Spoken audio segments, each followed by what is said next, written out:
Today we'll discuss the second chapter, that is sectors of the Indian economy. Okay. In this chapter, we all know that we have classified the economy into different sectors on various bases. Okay. So every economy, we know that in every economy some activities are being performed. हर एक economy में कुछ ना कुछ तरह की activities perform की जाती है, and we all know that activities are being performed with the help of some resources. Okay, and the nature of resources varies from each other. जो resources, various resources हम use करते हैं activity perform करने के लिए, उनका nature अलग अलग होता है.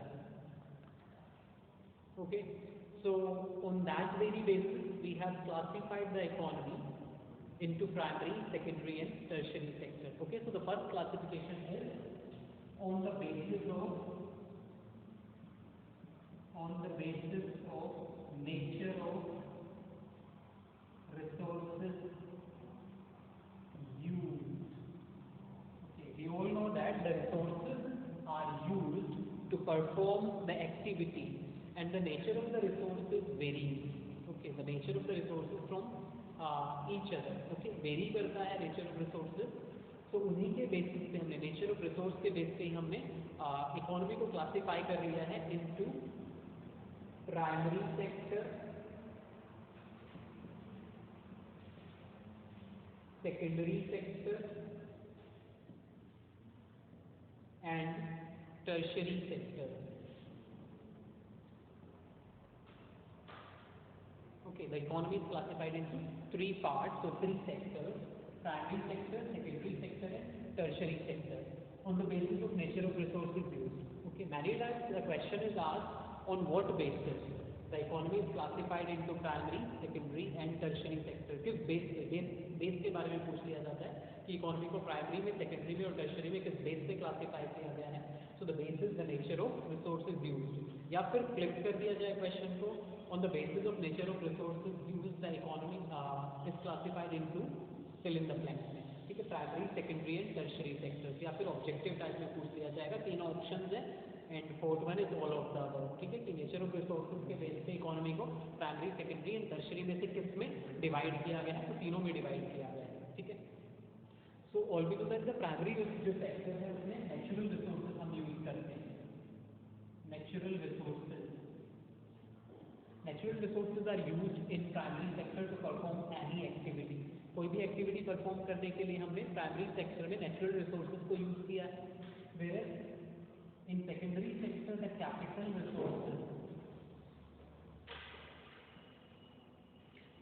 resources are used in the secondary sector. यहाँ पे capital resources का मतलब है machine. Okay, or you can say the artificial or the man-made resources are used. Artificial या फिर मैन-मेड रिसोर्सेज यूज किए हैं हमने सेकेंडरी सेक्टर में कोई भी एक्टिविटी परफॉर्म करने के लिए. बेसिकली सेकेंडरी सेक्टर में मैन्युफैक्चरिंग एक्टिविटी परफॉर्म होती है. ठीक है, हम मैन्युफैक्चरिंग करते हैं, प्रोडक्शन करते हैं सेकेंडरी सेक्टर में.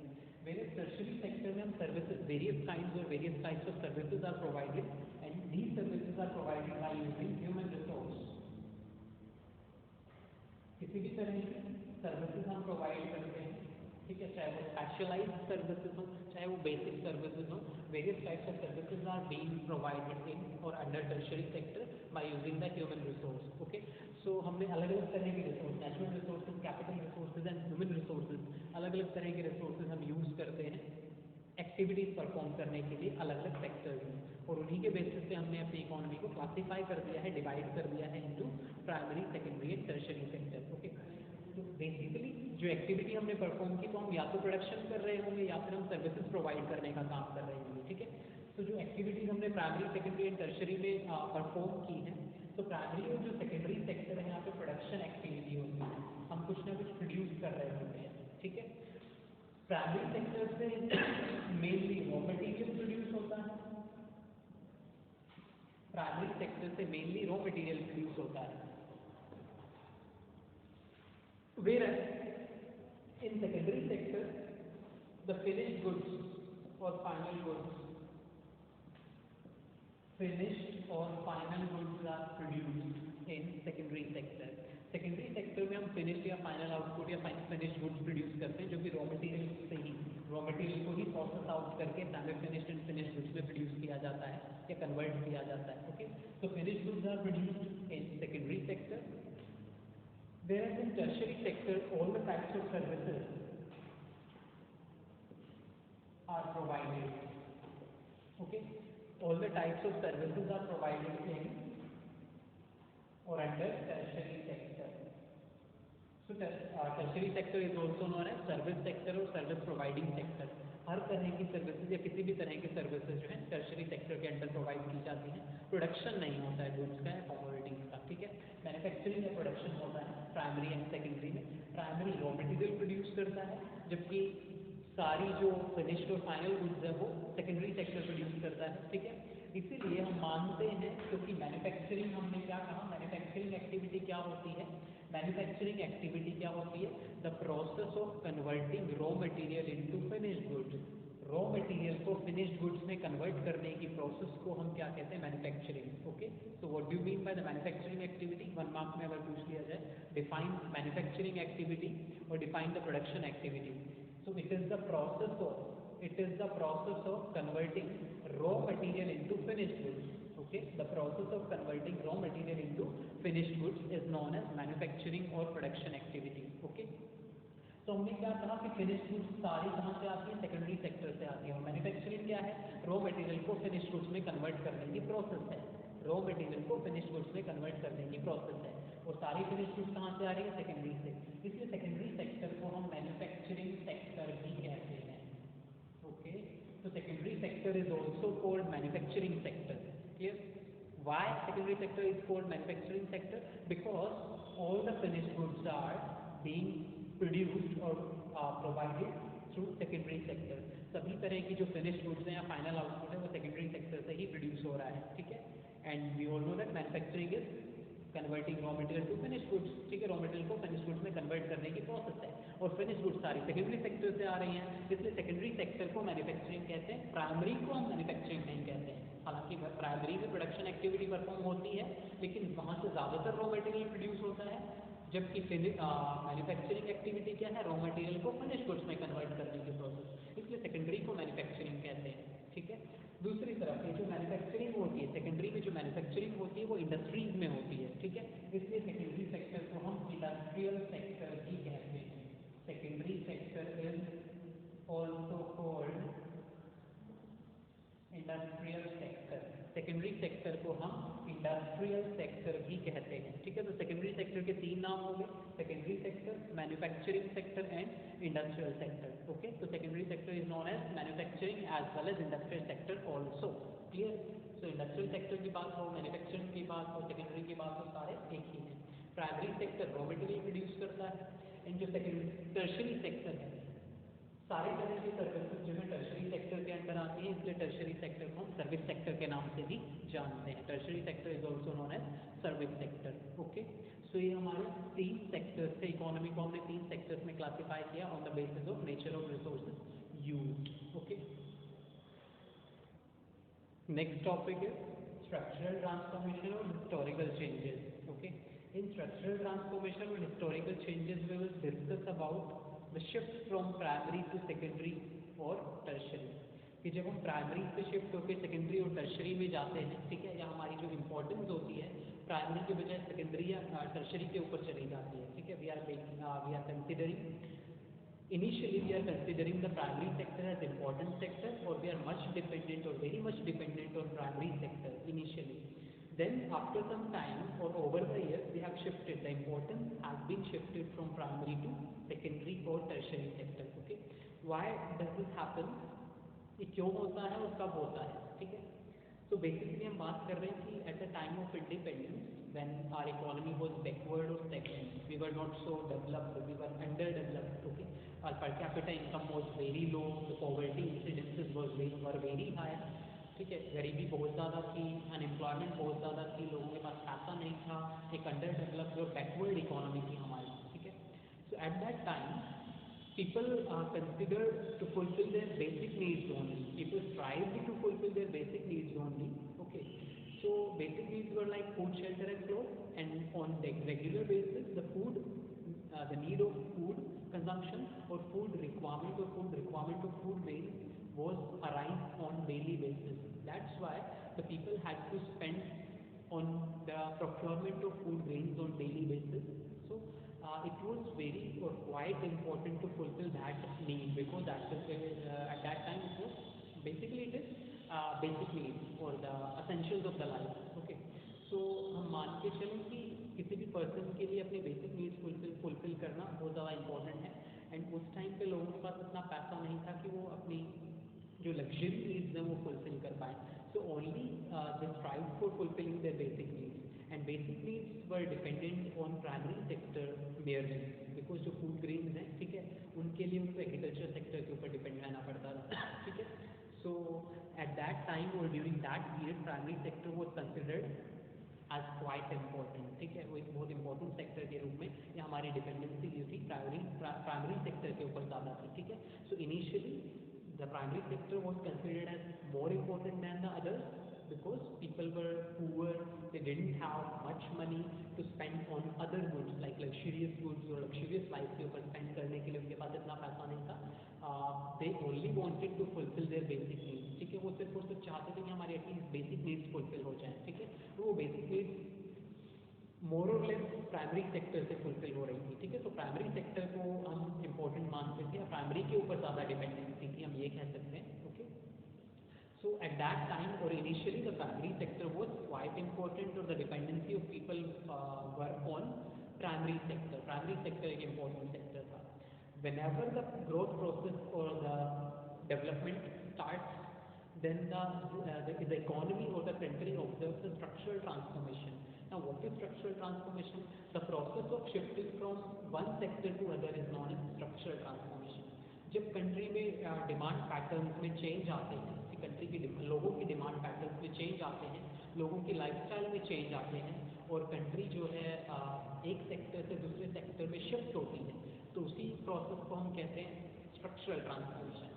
तो ऐसा हर कंट्री के साथ होता है कि जब वो अंडर डेवलप्ड से डेवलपिंग होती है, ठीक है, when transformation occurs or happens in countries economic status from underdeveloped or backward to developing to developed। ठीक है, जब इकोनॉमी बैकवर्ड से डेवलपिंग या अंडर डेवलप्ड से डेवलपिंग और डेवलप्ड बनती है, मतलब उसके इकोनॉमिक स्टेटस में चेंज होता है।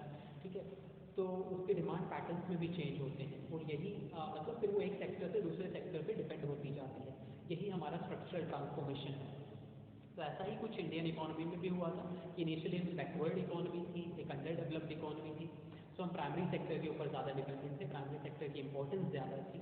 ठीक है, धीरे धीरे जब डेवलपमेंट की प्रोसेस शुरू हुई तो हमने सेकेंडरी सेक्टर को और टर्शियरी सेक्टर को इंपॉर्टेंस देना शुरू किया। ओके, सो बेसिकली हम बात करें तो initially the primary sector was considered as more important, then shifted to secondary sector. ठीक है, हम सेकेंडरी सेक्टर पे शिफ्ट हुए, जब डेवलपमेंट की प्रोसेस स्टार्ट हुई, ग्रोथ प्रोसेस स्टार्ट हुई, तो हम सेकेंडरी सेक्टर के ऊपर शिफ्ट हुए। फिर जब प्राइमरी और सेकेंडरी ग्रो करते हैं तो टर्शियरी अल्टीमेटली, क्योंकि ये सर्विस सेक्टर है, ठीक है, ये सर्विस सेक्टर है, and we all we know that all the three sectors are interdependent. ये तीनों सेक्टर्स एक दूसरे के ऊपर इंटरडिपेंडेंट होते हैं। तो जब ये दो ग्रो करेंगे तो सर्विसेज की इनको जरूरत होगी ही होगी। फॉर एग्जाम्पल प्राइमरी सेक्टर को जो अपनी आउटपुट है उसे मार्केट में बेचने के लिए, क्योंकि प्राइमरी सेक्टर की जो आउटपुट है वो रॉ मटेरियल है, किसके लिए? सेकेंडरी सेक्टर के लिए। ठीक है, सो प्राइमरी का जो आउटपुट है वो सेकेंडरी सेक्टर के लिए रॉ मटेरियल है। सो इसको प्रोडक्शन प्लेस से मार्केट प्लेस, दैट मीन्स इसकी मार्केट क्या होगी? Industry, secondary sector.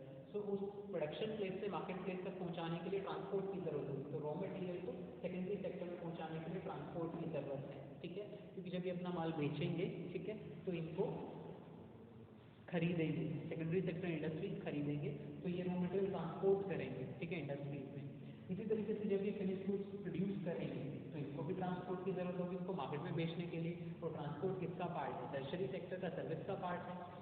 ओके, तो दैट मीन्स दोनों को, इसी तरीके से बैंकिंग की, कैपिटल की, प्रोडक्शन के लिए इनको भी पैसा चाहिए, इंडस्ट्रीज को भी पैसा चाहिए, and whenever there is lack of money, they don't have sufficient amount of money, और they don't have capital to start a business or to start their production, so they need to take a loan, ठीक है, उन्हें बोरो करने की ज़रूरत पड़ेगी, loan लेने की ज़रूरत पड़ेगी, that's why they will go to the bank, and banking एक सर्विस है, सो ये टर्शरी सेक्टर का पार्ट है, ठीक है।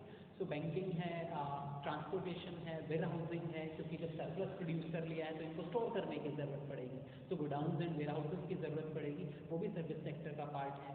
इसी तरीके से कुछ बेसिक सर्विसेज होती हैं like health and educational services, schools and hospitals हैं, उनकी ज़रूरत पड़ेगी। तो सर्विस सेक्टर धीरे धीरे ग्रो करता है जब प्राइमरी और सेकेंडरी सेक्टर ग्रो करते हैं, क्योंकि सारे सेक्टर्स आपस में इंटरडिपेंडेंट होते हैं, ठीक है।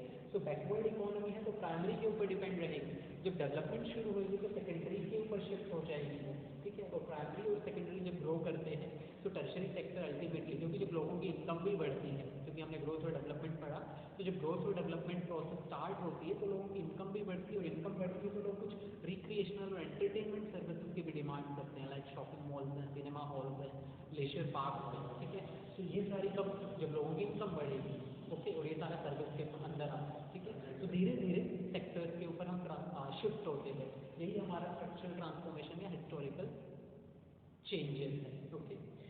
नेक्स्ट हम बात करें कंट्रीब्यूशन टू जीडीपी। हमें पता है तीनों सेक्टर्स में गुड्स एंड सर्विसेज, क्योंकि हमने जो जीडीपी पढ़ा है, ग्रोथ डोमेस्टिक प्रोडक्ट, ये क्या होता है, इसकी डेफिनेशन क्या है, मीनिंग क्या है। Growth domestic product, it is the value of, growth domestic product is the value of all final goods and services. GDP जो होता है वो फाइनल गुड्स एंड सर्विसेज, सिर्फ गुड्स नहीं, सर्विसेज भी हम ऐड करेंगे, इंक्लूड करेंगे, सर्विसेज की भी वैल्यू होती है। Services also sold out in the market, they are being bought and sold in the market, ठीक है, against a price। तो सर्विसेज भी खरीदी और बेची जाती हैं, तो उनकी भी वैल्यू होती है, मार्केट वैल्यू होती है, ठीक है। तो what is GDP, GDP is the value of या market value of all final goods and services which are produced within the boundaries of a country। Domestic word आया है तो within the boundaries of a country during a particular year। Product के लिए goods and services ली है, growth मतलब सभी, all final goods and services, okay। so it is the value of all final goods and services produced within the boundaries of a country during a particular year, ठीक है। अब हमने कहा सभी goods and services, final goods and services को produce कौन है, primary भी फाइनल आउटपुट प्रोड्यूस करता है, सेकेंडरी भी प्रोड्यूस करता है, एंड टर्शरी तो सारी सर्विसेज प्रोवाइड करता है, ठीक है। तो मतलब तीनों सेक्टर्स से निकल के आ रही है, तो दैट मीन्स तीनों कंट्रीब्यूट करते होंगे जीडीपी में, मोर और लेस, इक्वल तो नहीं करते हैं, कम या ज़्यादा करते हैं। तो जब हमने कंपैरिजन किया, ठीक है, तो पता चला कि primary sector is the least contributor, least contributor है प्राइमरी सेक्टर टू जीडीपी।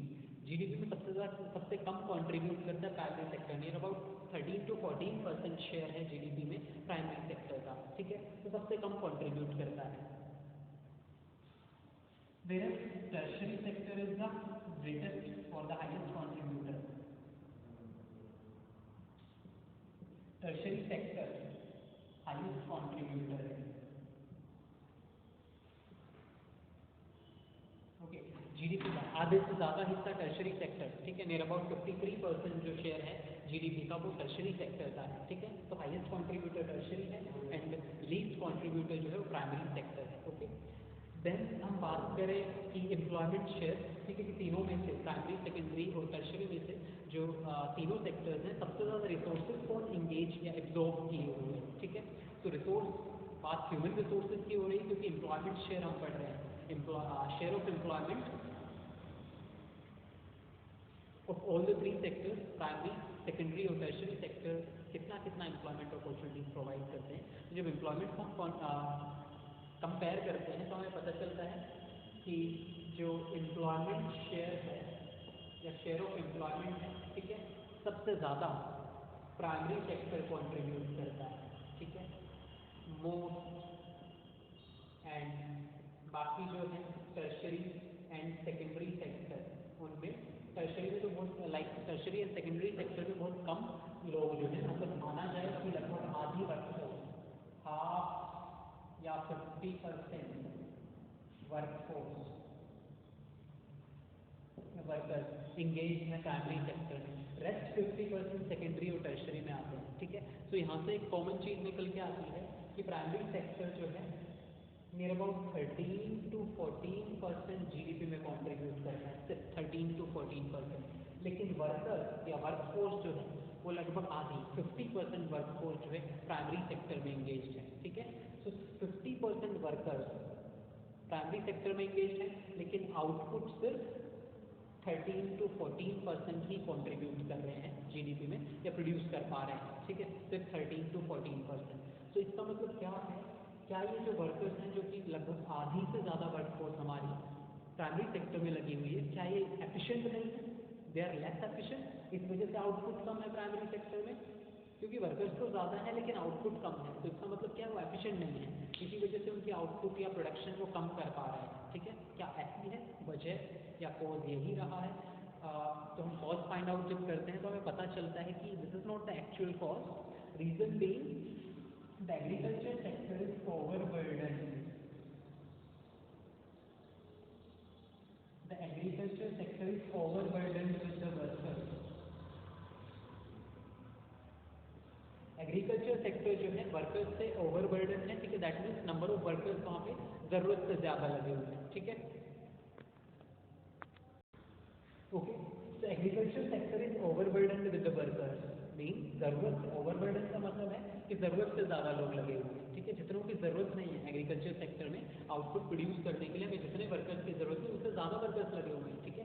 तो इस प्रॉब्लम को हम कहते हैं, जब जरूरत से ज़्यादा लोग लगे हुए हैं किसी काम को करने में, तो उस प्रॉब्लम को हम कहते हैं the problem of disguised unemployment. So disguised unemployment,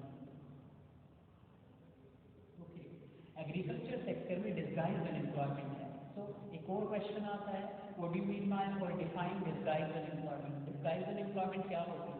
disguised unemployment मतलब व्हेन मोर नंबर और more than the required number of workers are engaged, जब जरूरत से ज्यादा लोग, when more than the required number of workers are engaged, जरूरत से ज्यादा लोग किसी काम को करने में लगे हुए हैं, उसको हम कहते हैं disguised, more than the required, ठीक है, जरूरत से ज्यादा है। सो nobody will be using or utilizing their full capacity or efficiency। जब जरूरत से ज़्यादा है तो हर किसी के हिस्से में थोड़ा काम आ रहा होगा, कम वो काम कर रहे होंगे, कम कैपेसिटी या कम एफिशिएंसी यूज़ कर रहे होंगे, ठीक है। सो डिसगाइज्ड अनएम्प्लॉयमेंट है, तो हर किसी वर्कर की पूरी कैपेसिटी या पूरी एफिशिएंसी यूज़ नहीं हो रही, या तो कुछ टाइम के लिए दे विल बी सिटिंग आइडल, खाली बैठे रहेंगे, ठीक है, तो उस टाइम के लिए वो अपनी एफिशिएंसी यूज़ नहीं कर रहे हैं, जबकि कर सकते हैं। फॉर एग्जाम्पल स्टैंडर्ड 8 आवर्स एक दिन में वो काम कर सकते हैं 8 घंटे के लिए, लेकिन जब ज़रूरत से ज़्यादा लग गई तो जल्दी काम खत्म हो गया और दूसरा कोई काम करने को नहीं है, तो 3 या 4 घंटे के लिए दे विल बी सिटिंग आइडल। अगर ऐसा नहीं होता, ज़रूरत से ज़्यादा नहीं होते, तो 8 घंटे में उस काम को कंप्लीट करते हैं, ठीक है, और वो जो सरप्लस वर्कर्स यहाँ पे आके लग रहे हैं वो कहीं और काम करते, तो टोटल आउटपुट इंक्रीज हो जाती, लेकिन यहाँ पे ऐसा नहीं हुआ, ज़रूरत से ज़्यादा लोग लगे हुए, ठीक है। तो जल्दी काम हो गया, हर किसी के हिस्से में काम कम आया, and nobody is using their full efficiency और कैपेसिटी, ठीक है, अपनी कैपेसिटी, एफिशिएंसी या स्किल्स पूरी तरीके से यूज़ नहीं कर रहा है, यह है डिसगाइज। अंडर एम्प्लॉयमेंट दूसरी तरफ होती है, जहाँ पे highly skilled workers are doing low skilled jobs, लोगों के पास स्किल्स तो हाई हैं, ठीक है, हाईली स्किल्ड वर्कर्स हैं, हाईली स्किल्ड पीपल हैं, but they are given low skilled jobs to do और टू परफॉर्म, लेकिन उनको लो स्किल्ड जॉब्स करने को दिए। फॉर एग्जांपल एक इंजीनियर को जो है प्यून की जॉब करने को दी जाती है, तो हाईली स्किल्ड है, इंजीनियरिंग स्किल्स उसके पास है, बट वो जॉब कर रहा है एज अ प्यून, काम वो 8 घंटे ही कर रहा है, ठीक है, एज एन इंजीनियर भी वो 8 घंटे करता है, एज अ प्यून भी वो 8 घंटे ही कर रहा है, लेकिन उसकी जो स्किल्स हैं, जो स्किल सेट हैं, वो कहीं यूज़ नहीं हो रहे हैं, ठीक है, वो हाईली स्किल्ड है but he is given a low skilled job और लो स्किल्ड वर्क, ठीक है। सो अंडर एम्प्लॉयमेंट है, ठीक है। तो ये दोनों ही तरह के जो अनएम्प्लॉयमेंट है, दीज आर हिडन अनएम्प्लॉयमेंट, ये कंप्लीटली अनएम्प्लॉयड नहीं है people, they seems to be employed, वो काम तो कर रहे हैं but not according to their full capacity, ना तो डिसगाइज में पूरी कैपेसिटी यूज होती है, क्योंकि वो कुछ टाइम के लिए खाली बैठे रहेंगे, they will be sitting idle for some time, because due to more number of workers और more than the required number of workers, the work has been completed very soon, ठीक है, ज़रूरत से ज़्यादा लोग लगे थे तो जल्दी काम खत्म हो गया, और everybody will be doing less work than their capacity, कम काम कर रहा होगा, कम काम हिस्से में आया होगा उनके, तो everybody will be doing less than their capacity. इसी तरीके से अंडर एम्प्लॉयमेंट में भी स्किल्स यूज नहीं होती हैं, ठीक है, हाईली स्किल्ड हैं और लो स्किल्ड जॉब करने को दी गई है, तो ये दोनों हिडन अनएम्प्लॉयमेंट होती है। एग्रीकल्चर सेक्टर में दोनों ही तरह की अनएम्प्लॉयमेंट होती है, अंडर एम्प्लॉयमेंट एंड डिसगाइज्ड। अब बात आती है एग्रीकल्चर में ऐसा होता क्यों है, डिसगाइज्ड अनएम्प्लॉयमेंट, ज़रूरत से ज़्यादा लोग लगे क्यों हुए हैं एग्रीकल्चर में, बिकॉज सेकेंडरी एंड टर्शरी में ऑल्टरनेट एम्प्लॉयमेंट नहीं है. The agriculture sector, a disguised unemployment is found in agriculture sector because there is lack of alternate employment in secondary and tertiary. Secondary और tertiary में employment का option नहीं है, इसलिए लोग agriculture में लगे हुए हैं. overburdened है agriculture sector. ठीक है, तो first cause है disguised का lack of alternate employment in secondary and tertiary sector. And second cause है because agriculture sector, in agriculture sector self employment is found. जहाँ पे भी सेल्फ एम्प्लॉयमेंट होती है, हायर्ड वर्कर्स नहीं होते, ये डिस्गाइज ज़रूरत से ज़्यादा होते हैं, हायर्ड नहीं होते.